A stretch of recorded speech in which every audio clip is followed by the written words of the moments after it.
आज से 1100 साल 1200 साल पहले 11वें इमाम हसन अस्करी अलैहिस्सलातु वस्सलाम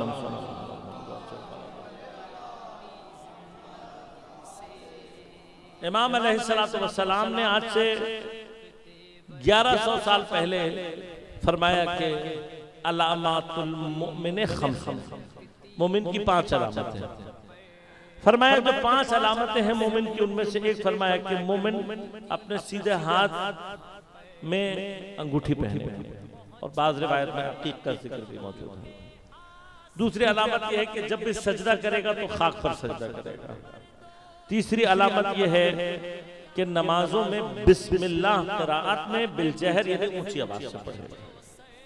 अब ये 3 अलामतें मोमिन, अक्सर लोग सुनकर ये सोचते हैं कि जी ये तो इतनी कोई खास अलामतें नहीं हैं।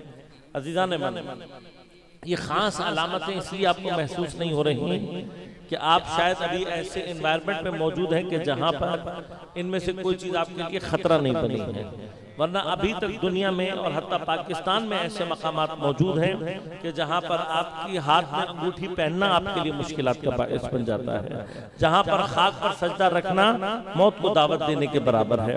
नमाज में बुलंद आवाज से बिस्मिल्लाह पढ़ना अपने आप को मौत के मुंह में डालने के बराबर है। तो वहां जाकर पता लगता है कि ये अलामतें कितनी अहम हैं। और एक जमाना और दौर ऐसा गुजर चुका है कि जिसमें मोमिनीन ने इससे ज्यादा खौफनाक और मराहिल देखे, लेकिन उस जमाने से तमाम तशय्यो के जितने भी आरिफ हैं उनको हम तक पहुंचाया। अब जो आज के जमाने में 2 मुश्किल अलामत हैं, मैं उनका जिक्र कर दूं जो हमें आज अब हमें मुश्किल लगती है। वो कौन सी है? एक फरमाया कि मोमिन की चौथी अलामत क्या है कि वो शब रोज में 51 रकअत नमाज़ें पढ़ता है। लेकिन अगर इंसान कोशिश करे और कुछ नहीं कर सकते तो कम से कम कोशिश ये करें कि 40 दिन कम से कम इस अलामत को अपने वजूद के अंदर पैदा करें कि और कुछ ना हो तो हम क़यामत के दिन खुदा को कम से कम ये तो कह सकें कि परवरदिगार मैंने 40 दिन इस अलामत को अपने वजूद के अंदर। 5वीं अलामत क्या फरमाई? फरमाया ज़ियारत अर्बईन हुसैन। अब ये ज़ियारत अर्बईन हुसैनी तूले तारीख में उलमा मुख्तलिफ नजर रखते थे। उनमें से एक नजर ये थी कि भाई इससे मुराद क्या है। बाद ने कहा कि वो जो अर्बईन के दिन ज़ियारत नकल हुई है वो ज़ियारत का पढ़ना मुराद है। बाद ने कहा नहीं, ज़ियारत का वहां जाकर पढ़ना मुराद है।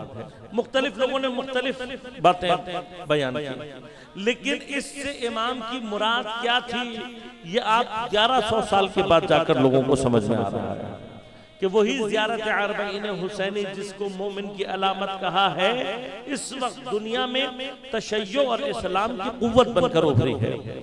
और एक ऐसी कुव्वत और एक ऐसी लश्कर की सूरत उसने इख्तियार कर ली है कि आज उसकी वजह से पूरी दुनिया की इस्तिकबारी कुव्वतों में, तागूती कुव्वतों में उसकी वजह से खौफ मौजूद है।